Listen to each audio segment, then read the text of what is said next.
नमस्कार, आपसे मेरा नाम है अशोक यादव एडवोकेट और मैं आप सभी के लिए लीगल एडवाइस पर वीडियोस अपलोड करता हूं जो कि आप सब लोग लाइक करते हैं, पसंद करते हैं, शेयर करते हैं और सब्सक्राइब भी करते हैं। अब तक नहीं किया तुरंत करिएगा और दूसरे लोगों तक भी इस जानकारी को जरूर शेयर करिएगा।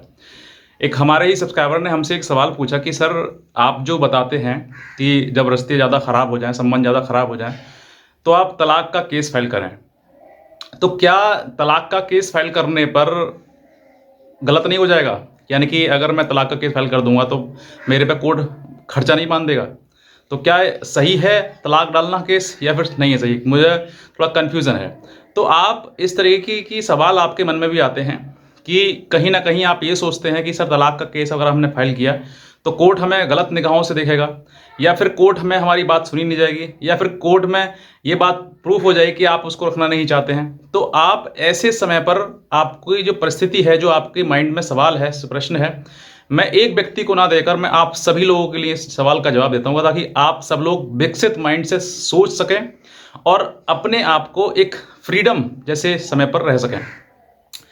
सबसे पहले मैं बताना चाहूँगा कि तलाक का केस अपने आप में एक ऐसा केस है जिस केस की प्रक्रिया बहुत जटिल है। दूसरा, सबसे पहले इस केस से पहले आपको ये अपने मन में धारणा बनानी है कि आप अपने जीवन साथी के साथ अब रहना बिल्कुल भी नहीं चाहते हैं। और ये ऐसा नहीं कि टेम्पररी दिमाग में आया और चलो चल दिए उठा के कोर्ट में, नहीं। आप अपने मन मस्तिष्क, अपनी अंतरात्मा से पूछिए कि साथ में रहना संभव है या फिर नहीं है।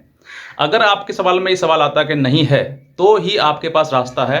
क्योंकि अगर आपके मन में आ गया तो आपके एक मन में एक दृढ़ विश्वास बनेगा और फिर आप उस परिस्थिति लड़ने के लिए, आपके सामने फिर कोई सी भी बड़ी से बड़ी चट्टान सामने क्यों ना आ जाए, आप लड़ेंगे उससे। तो आपके मन में अगर ये चीज़ चलती है कि हाँ, अब साथ रहना संभव नहीं है, बहुत ज़्यादा चीज़ें बिगड़ गई हैं, तभी आप ये निर्णय लें। और अगर आपके मन में टेम्पररी आ रहा है ख्याल, तो आप निर्णय बिल्कुल ना लें, आप बहुत बुरी तरीके से फंस जाएंगे फिर तो। अब यहाँ पर मन में ये भी आता है कि सर, क्या केस डाल के हम तलाक डाल के फंस सकते हैं? फंस जाएंगे क्या? देखिए, पत्नी जो है अपने सेक्शन 498 का जो केस लगाती है उसमें यही बात कहती है कि मुझे रखना नहीं चाहते हैं, ठीक है, और मुझे मारते हैं, पीटते हैं, दहेज का मुकदमा दहेज मांगते हैं। इसी चलती चीज़ के चलते हुए पत्नी जो है मुकदमा करती है सेक्शन 498 का।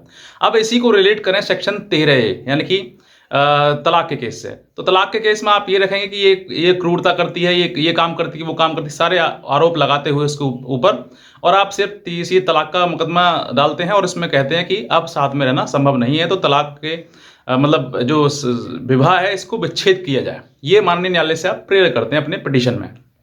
अब दोनों को साथ में अगर जब आप जोड़ेंगे तो कहीं एक तरफ वो आरोप लगा रही है और एक तरफ आप उसको बात को प्रूव भी कर रहे हैं कि आप साथ में नहीं रहना संभव नहीं है। तो यहाँ पर अब चीज़ें जो सामने जो दोनों कॉन्ट्रडिक्टरी हैं वो ये हैं कि अब आपके कोर्ट आपकी बात को समझते हुए, क्योंकि आपके पास अगर एविडेंस, तभी मैं कहता हूँ बार बार कि आप एविडेंस होना चाहिए। अगर आपके पास एविडेंस और आप ये बात कह रहे हैं कि हमारा संबंध विच्छेद होने चाहिए, हमें साथ में नहीं रहना है, तो आपका जो 498 के में जो क्रूरता या जो भी आपके ऊपर आरोप लगाए हैं वो सभी के सभी फॉल्स एलिगेशन हो जाते हैं। तो दोनों को आप कंपैरिजन मत करिए, एक सिविल प्रक्रिया है, दूसरी क्रिमिनल प्रक्रिया है, तो क्रिमिनल को सिविल से मत जोड़िए।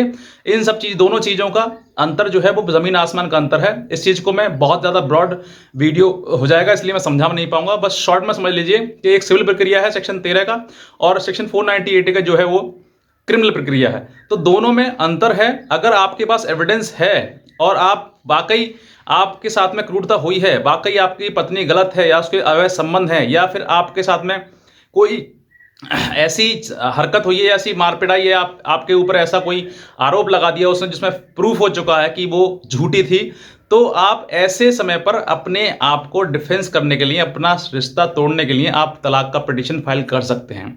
सबसे पहली बात मैं आपसे यही कह रहा हूं कि आपके पास प्रूफ होना बहुत ज़रूरी है, चाहे वो व्हाट्सएप हो, चाहे वीडियो हो, चाहे कॉल रिकॉर्डिंग हो, चाहे आपके पास कोई फोटोग्राफ हो या कोई और ऐसा गवाह या फिर कोई और ऐसी चीज़ जो आपको समझ सके कि हाँ भाई, मेरे साथ मेरी पत्नी ने मार पिटाई करी थी, उसका मुझे चोट लगी थी, मैंने मेडिकल कराया, मैंने एफआईआर कराई।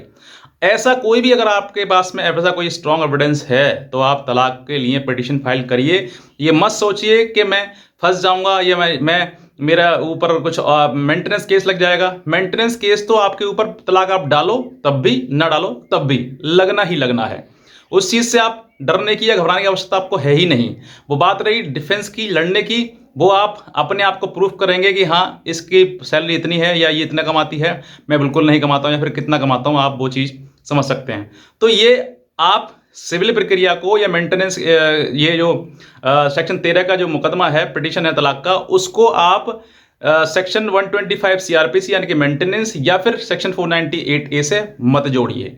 दोनों की प्रक्रिया अलग है, दोनों में अलग रेमेडी है, दोनों में अलग पनिशमेंट है। तो आप ये समझ जाइए कि इस चीज़ से इसका कोई तालमेल नहीं है। बस ये है, मैं ये कहना चाहूँगा कि जब ही आप संबंध तोड़ने की या फिर किसी प्रकार से जो विवाह विच्छेद है, यानी कि आपका मैरिज डिसोल्यूशन है, उसको तभी आप कराइए जब आपके पास एविडेंस हो भरपूर, तभी आप। अगर आपके समझ में नहीं आता है कि सर मेरे पास एविडेंस है जो वो क्या एडमिसिबल है या फिर नहीं है, या फिर वो चीज़ें चल सही हैं या गलत हैं, तो आप अपने अधिवक्ता से, एडवोकेट से इसके बारे में बैठकर कंसल्ट करिए। यानी कि वो चीज़ समझिए कि वाकई ये चीज़ें कोर्ट में एडमिसिबल हैं या फिर नहीं हैं, या फिर इन सब चीज़ों पर आधार पर आपको डाइवोर्स मिल जाएगा या फिर नहीं मिलेगा। तो ये सब बैठ के आप कंसल्ट करिए, तब आप चीज़ें जाके डिसीजन लीजिए और तब आप तलाक का डाइवोर्स पिटीशन फाइल करिए। दूसरी बात करते हैं इसमें खर्चे की। तो देखिए, जब आप जो डाइवोर्स का आप केस लड़ेंगे तो उसमें आपको कुछ ना कुछ पेंडलाइट जो मेंटेनेंस होता है वो देना होता है। पेंडलाइट का मतलब बहुत छोटा, यानी कि उसमें पत्नी का आने जाने का खर्चा या फिर पति का आने जाने का खर्चा या फिर वकील की फीस, ये छोटा मोटा है, ज़्यादा बड़ा नहीं है। लेकिन इस चीज़ से अगर आप मेंटेनेंस करें तो मेंटेनेंस तो देखिए अलग चीज़ है, वो प्रक्रिया पूरी अलग है, केस अलग है, पिटीशन अलग है, धारा अलग है, हर चीज़ अलग है। तो उस चीज़ में आपको उससे मत जोड़िए। भविष्य में आपके पास अगर मान लीजिए आपने तलाक का मुकदमा डाल दिया तो पत्नी आपके ऊपर मेंटेनेंस का केस फाइल करेगी। और मेंटेनेंस कोर्ट कहीं ना कहीं बांध ही देता है, लोअर कोर्ट। और जब बांध देता है तो आपके लिए वो लड़ना है, वो समझना है। अगर आपको लगता है गलत हुआ है तो आप उसका रिवीजन या फिर हाई कोर्ट में उसको सेक्शन 482 क्वैश कराने के लिए आप सीआरपीसी के तहत आप फाइल कर सकते हैं। आपके पास हर सब अधिकार हैं।